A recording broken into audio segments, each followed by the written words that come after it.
मनुष्य जन्म से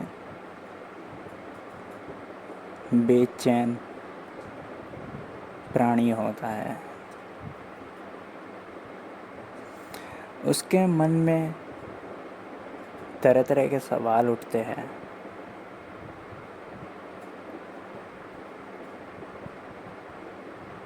हरी पत्तियाँ हरी क्यों है, ये सवाल उठ जाएगा।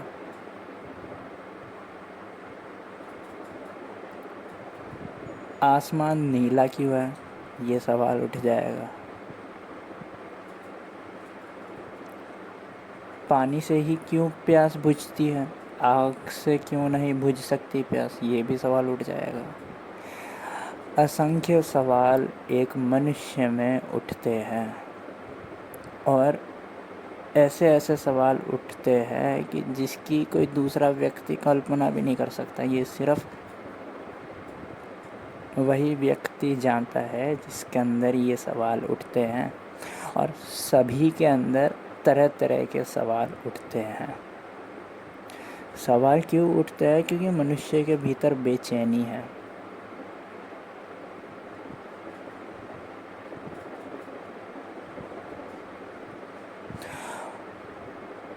और सवाल जवाब का कारोबार बरकरार रखने के लिए दार्शनिक अपना दर्शन देते हैं, अलग अलग लोग अपने तर्क देते हैं, ताकि सवाल जवाब का कारोबार चलता रहे। लेकिन जवाब मिल जाने पर भी सवाल नष्ट नहीं हो जाता। एक जवाब के बाद उसी जवाब में से 10 नए सवाल खड़े हो जाते हैं। इसी सवाल जवाब के कारोबार पर तो मीडिया की दुकान चल रही है।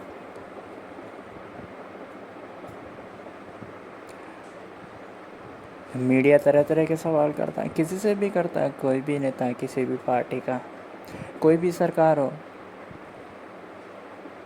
कहाँ की भी सरकार हो, चाहे पाकिस्तान की हो, हिंदुस्तान की हो, दिल्ली की हो या न्यूयॉर्क की हो।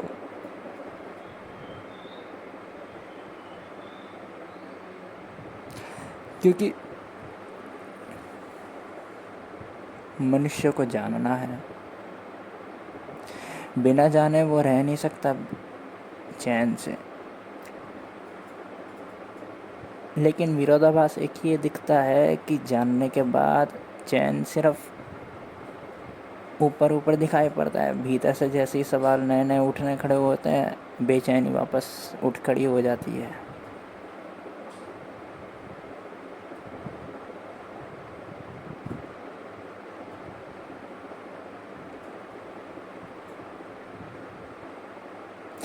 बेचैनी पैदा कैसे होती है? जब सवाल भीतर पैदा होते हैं तो आदमी ये मान लेता है कि सवाल मैं पैदा कर रहा हूँ। ये बड़ी धोखे वाली बात में जी रहा है आदमी। ये कहानी मैं जो आपको सुनाऊंगा, इन जेल गैंगर एक यूट्यूब चैनल है, उससे सुनी है। रोम के अंदर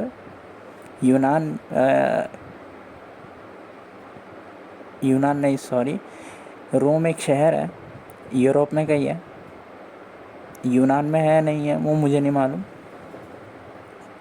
रोम के अंदर एपिक्टेटुस एक महान दार्शनिक हुआ। उसके पास भागता हुआ एक आदमी आया, टाइबेरियस। टाइबेरियस ने बोला कि मेरा घर था, उसके अंदर इतनी कैश पड़ी थी, घर वगैरह सब जल गया, घर पूरा बर्बाद हो गया। इतनी मेहनत से मैंने पैसे इकट्ठा करके घर बनाया था, अब मेरे पास रहने के लिए कोई जगह नहीं है, घर मेरा जल चुका है, मैं लगभग बर्बाद हो गया। एपिक्टेटुस बोला कि यहाँ कुछ भी तुम्हारा नहीं है और ना ही कभी तुम्हारा हो सकता है। इसे तुम यूँ समझो कि जो तुम्हारे पास है, जैसे कि तुम्हारे पास तुम्हारा घर था, वो एक उधार की भांति था और उधार देने वाला कभी भी वापस ले सकता है, कभी भी, अभी भी ले जाए। एपिक्टेटुस बोला यहाँ तक कि तुम्हारा जो शरीर है ये भी तुम्हारे नहीं है, तुम्हारा शरीर भी उधार है, ये भी कभी ले सकता है उधार देने वाला। एपिक्टेटस फिर गहरी बात बोला एक। एपिक्टेटस ये गहरी बात बोला कि जब तुम्हारा कुछ है ही नहीं, सिर्फ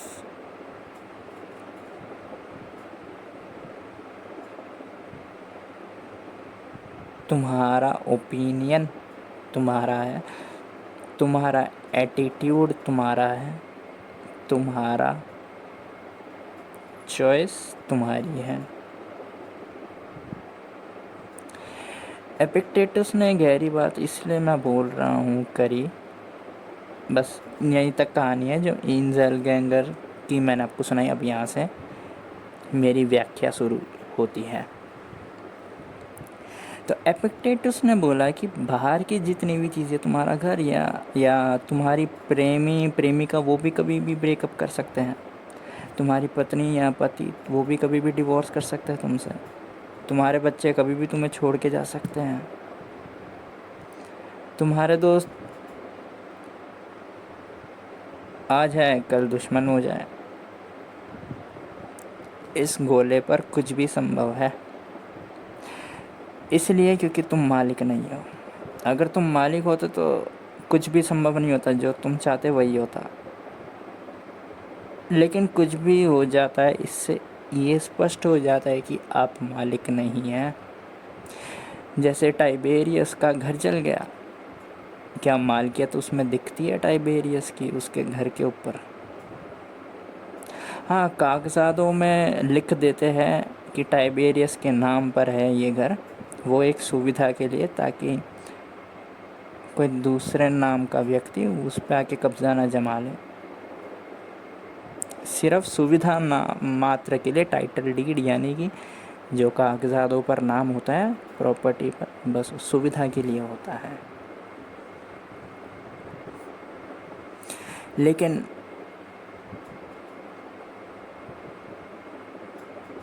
आदमी उस सुविधा को स्वामित्व में तब्दील कर देता है, यानी प्रोप्राइटरशिप में। फिर एपिक्टेटस गहरी बात ये बोलता है कि बाहर वाला तो कुछ भी नहीं है, स्वामित्व तुम्हारा बाहर वाले पर कुछ भी नहीं है। भीतर जो उठता है, जैसे भीतर से ओपिनियन आता है। कभी सुना है आपने कि मेरे अंदर ओपिनियन बाहर से आया, मेरी जो चॉइस है वो बाहर से आई, मेरा एटीट्यूड है वो बाहर से, भीतर से आता है। तो एपिक्टेटस ये बोलता है कि जो भीतर से आता है उसके तुम मालिक हो। तुम्हारा कैसा एटीट्यूड है तुम्हारे घर जल जाने पर, तुम्हारा एटीट्यूड तुम्हारे ऊपर निर्भर करता है। तुम दुखी होना चाहते हो, गुस्सैल होना चाहते हो, तुम हो जाओगे घर जलने पर। लेकिन तुम फिर ये बोलते हो कि मैं मालिक नहीं था और फिर शांत हो जाते हो, तो वैसा एटीट्यूड हो जाएगा। लेकिन एपिक्टेटस ने भी बहुत गहरी बात करी, लेकिन इससे भी गहरी बात एक है जो भीतर उतरे हैं, जो कभी गहरे उतरे हैं, एकदम कोर ऑफ देमसेल्व्स, जो एकदम केंद्र पर पहुँचे हुए हैं। वो लोग कहते हैं कि तुम्हारे ओपिनियन, तुम्हारा एटीट्यूड, तुम्हारा चॉइस भी तुम्हारा नहीं है। तुम्हारा एटीट्यूड, तुम्हारा चॉइस, वह भी दूसरों द्वारा प्रभावित होता है।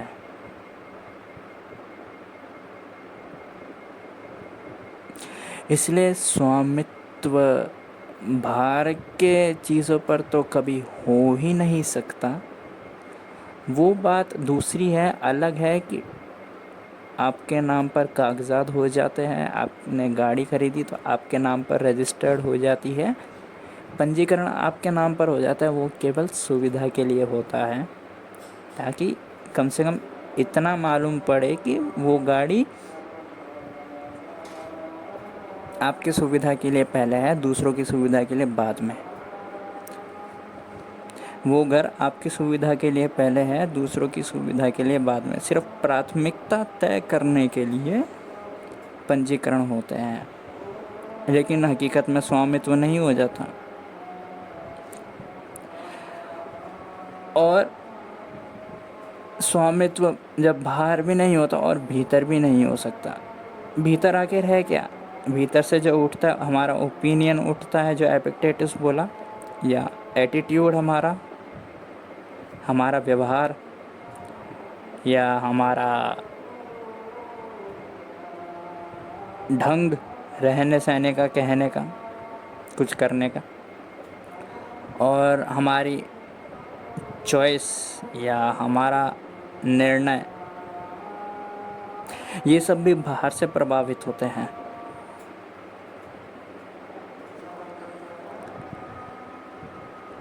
दिखाई पड़ते हैं हमें कि हमारे भीतर से हमारे आ रहे हैं, हमारा ओपिनियन हमारा भीतर से आ रहा है, लेकिन वो ओपिनियन भी पूरा बाहर से ही होता है।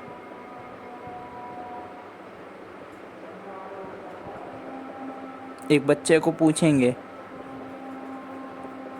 बहुत ही छोटा बच्चा जो अभी अभी बोलना सीखा है, 2.5 3 साल का, जो अभी अभी बोलना सीखा है, कि बेटा बताओ आपका क्या ओपिनियन है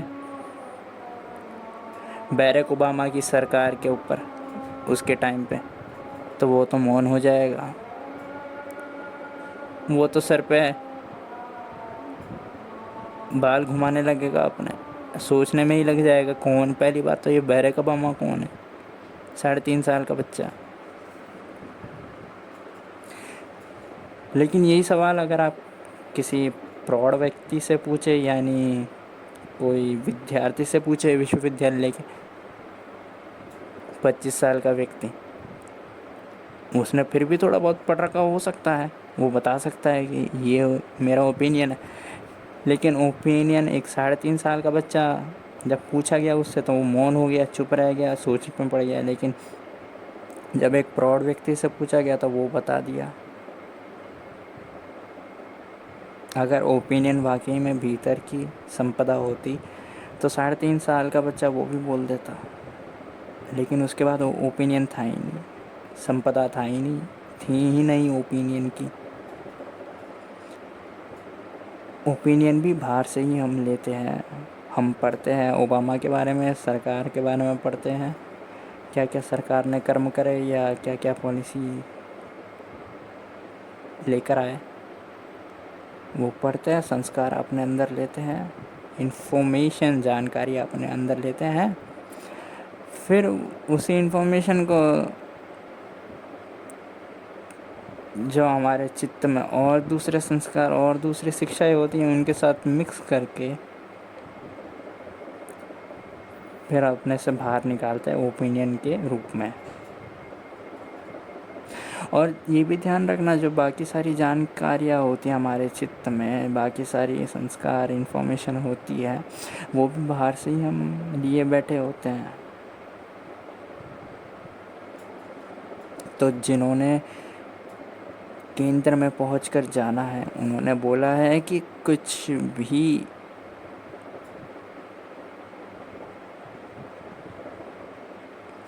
आपका नहीं है, किसी के ऊपर भी स्वामित्व आपका नहीं बन सकता, ना ही बाहर की किसी चीज़ पर, ना ही आपकी पति पत्नी के ऊपर, ना ही आपके घर के ऊपर, ना ही आपके गाड़ी के ऊपर, ना ही आपके भीतर की संपदा, या भीतर की कोई संपदा ही नहीं है। जो बोलते हैं जैसे एटीट्यूड, ओपिनियन, चॉइस, वो सब भी बाहर से ही प्रभावित होती है। भीतर की संपदा भी आपकी नहीं है। वो सिर्फ बोलते हैं कि भीतर की संपदा है, लेकिन है नहीं। उसके भी आप मालिक नहीं, मालिक आप है ही नहीं।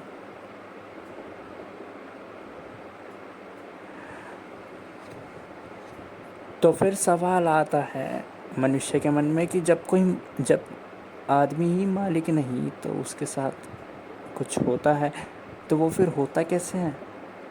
कोई तो कारण होगा। वापस बेचैनी आ गई ना, देखो आदमी के अंदर सवाल उठ गया कि तो फिर जब आदमी ही मालिक नहीं तो फिर कौन मालिक? यहाँ पे धर्मगुरु फ़ायदा उठा लेते हैं। धर्मगुरु बोलते हैं ये परमात्मा मालिक है।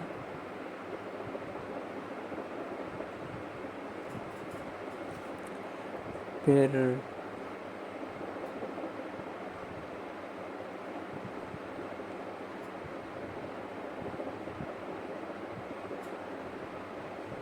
वहाँ से बेचैनी थोड़ी देर के लिए मिट जाती है, लेकिन वापस संदेह फिर पैदा हो जाते हैं। जितना संदेह धर्म गुरुओं ने पैदा करा है इस जगत में, उतना संदेह लोगों के अंदर और किसी ने पैदा नहीं करा। जितना संदेह धर्मों ने पैदा करा है मनुष्य के अंदर, उतना संदेह और किसी ने पैदा नहीं करा। हाँ, वो बात दूसरी है कि संदेह पैदा होने पर हिम्मत करके सवाल नहीं पूछ पाता आदमी धर्मगुरु से, लेकिन संदेह जितना ज़्यादा एक धर्मगुरु से पैदा होता है, उतना ज़्यादा संदेह विज्ञान से भी नहीं होता। उतना ज़्यादा संदेह प्रकृति से भी नहीं होता।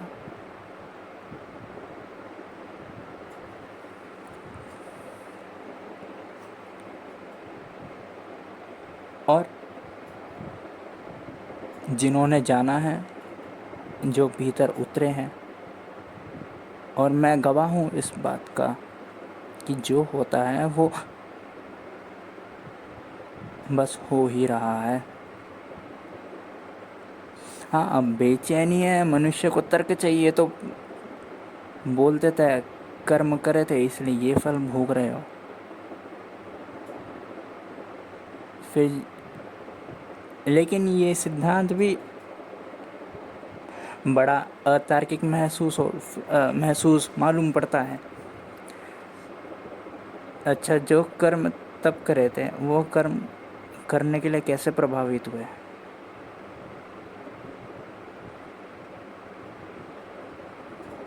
बुरा कर्म कर रहे थे तो उसके लिए भी तो प्रभावित होते हैं, और अच्छा कर्म करने के लिए भी प्रभावित होते हैं। तो वो जो इन्फ्लुएंस आया, वो इन्फ्लुएंस कैसे आया?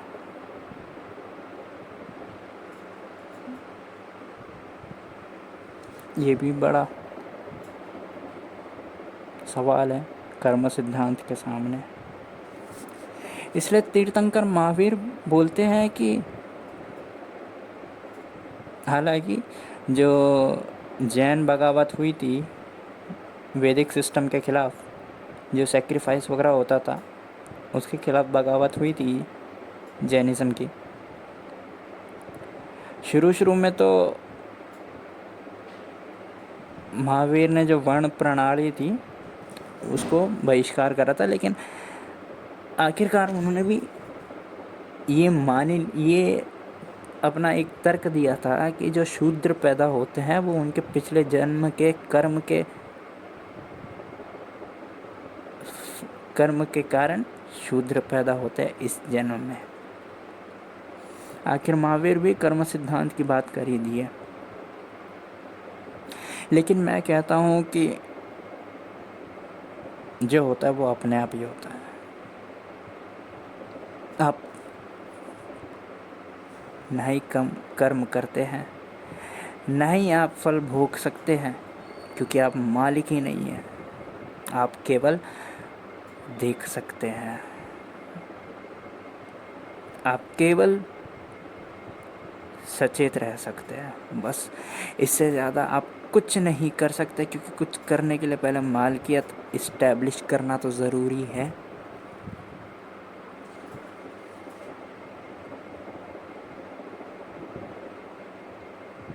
कुछ करने के लिए पहले होना तो ज़रूरी है।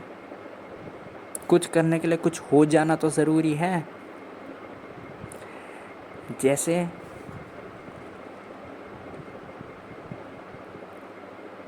400 लोगों का खाना बनाना है तो उसके लिए बावर्ची हो जाना तो ज़रूरी है। ऐसे ही किसी को भी भेज देंगे खाना बनाने के लिए 400 लोगों का, बावर्ची होना बहुत ज़रूरी है उसके लिए।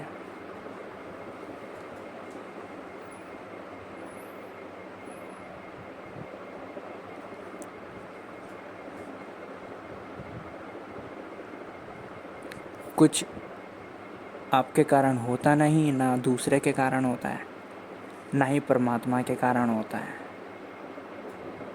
जो हो रहा है वो बस हो ही रहा है। जब से आप हैं तब से हो ही रहा है, और अभी भी हो ही रहा है। आप केवल जान सकते हैं, देख सकते हैं, सचेत रह सकते हैं। और वही मैं कहता हूँ, वही असलियत है। केवल जानना, केवल देखना, केवल सचेत रहना, वही असलियत है। बाकी सब तो अपने आप होता है। अच्छा हो वो भी अपने आप होता है, बुरा हो अपने आप, वो भी अपने आप होता है। सचेत हो जाए, इसी को मुक्ति बोलते हैं। आप तब तक पीड़ा में रहेंगे जब तक स्वामित्व, आप इस भ्रम में रहेंगे कि आप मालिक हैं। एक वो होता है जो, एक वो मूर्ख होता है, वो तो गए गुजरे मूर्ख होते हैं, जो मानते हैं कि ये घर मेरा है, ये परिवार मेरा है, ये बीवी या ये पति मेरी है, पति मेरे हैं, ये बच्चे मेरे हैं। लेकिन वो मूर्ख को फिर उतना ही दुख होता है जब वो पति या पत्नी छोड़ के चले जाते हैं, बच्चे छोड़ के चले जाते हैं, घर जल जाता है, सोना चोरी हो जाता है उसका, क्योंकि वो मालिकियत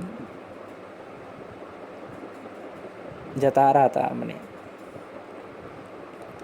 और फिर इससे भी कम थोड़े मूर्ख है, लेकिन वो भी मूर्ख है।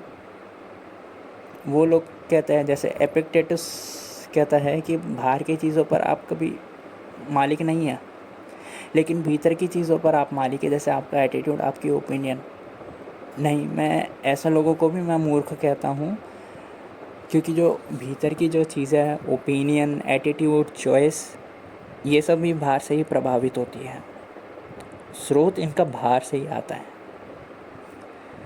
इसलिए वो लोग भी मूर्ख हैं जो थोड़ा बहुत भी समझ जाते हैं, जो मालिकियत इस्टेब्लिश कर देते हैं अपने एटीट्यूड पर, कि मेरे एटीट्यूड के लिए मैं ही ज़िम्मेदार हूँ, क्योंकि मैं मालिक हूँ अपने एटीट्यूड का। और फिर वो भी पीड़ा में पड़ते हैं जब वो उनका एटीट्यूड थोड़ा गलत हो जाता है समाज की नज़रों में। जब वो उनकी चॉइस थोड़ी गलत हो जाती है, कि फिर वो अफसोस करते हैं कि यार मुझे ये नहीं चुनना था, ये चुनना था। वो भी मूर्ख है।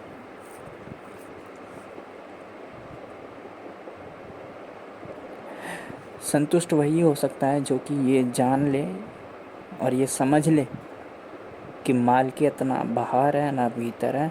मैं सिर्फ देख रहा हूँ, मैं सिर्फ जान रहा हूँ। बाकी जो हो रहा है वो अपने आप हो रहा है। मैं सोता हूँ तो वो अपने आप होता है, मैं खाना खाता हूँ तो वो अपने आप होता है, मैं पढ़ता हूँ तो वो अपने आप होता है, मैं दुकान जाता हूँ तो वो अपने आप होता है, मैं नहाने जाता हूँ तो वो अपने आप होता है, मैं प्रार्थना करने जाता हूँ तो वो अपने आप होता है, मैं नमाज़ पढ़ने जाता हूँ तो वो अपने आप होता है, मैं ध्यान करने जाता हूँ तो वो अपने आप होता है। मैं सिर्फ देख रहा हूँ, मैं सिर्फ जान रहा हूँ। मैं संभोग भी करता हूँ तो वो अपने आप होता है, मैं हस्त मैथुन भी करता हूँ तो वो अपने आप होता है। और आप माने या ना माने, जिस दिन आपको ये समझ बैठ जाएगी या आप ये जान जाएंगे कि सब अपने आप होता है, आप सिर्फ देखने वाले हैं, आप सिर्फ सचेत हैं, उस दिन परम शांति घटती है आपके ऊपर। उस दिन सारे तनाव दूर हो जाते हैं, उस दिन सारी पीड़ाएं भी दूर हो जाती हैं। उस दिन से अगर आपको कोई कैंसर भी हो जाए तो भी वो अपने आप ही होगा, लेकिन आप शांतिपूर्वक देखेंगे, सचेत रहेंगे।